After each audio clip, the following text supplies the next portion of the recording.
नमस्कार मंडळी, युबी kitchen and ब्लॉगमध्ये आपले स्वागत आहे। खुसखुशीत मठरी बनवण्याकरता याप्रमाणे साहित्य घेतलेलं आहे। रेसिपीला सुरुवात करूया।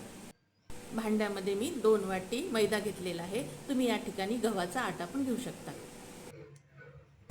यामध्ये थोडा ओवा, तसेच थोडं जिरं आणि थोडं मीठ टाकूया।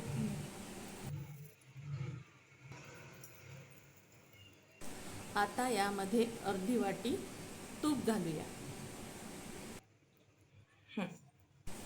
पूर्ण मैद्याला तूप लागेल याप्रमाणे आपण हे मळून घेऊया। अशी मुठ्ठी झाली की यामध्ये थोडं थोडं पाणी टाकून याचा छान गोळा करून घेऊया।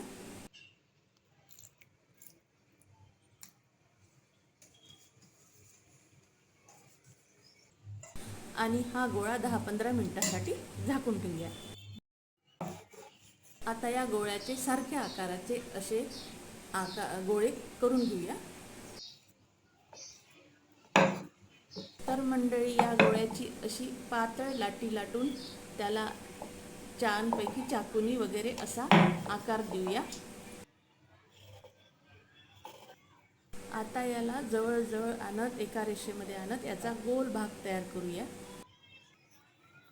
हलक्या हाताने आपण याप्रमाणे मठरी तयार करून घेऊ। अशी ही मंद आचेवर खरपूस होईपर्यंत आपण ही मठरी तळून घेऊया।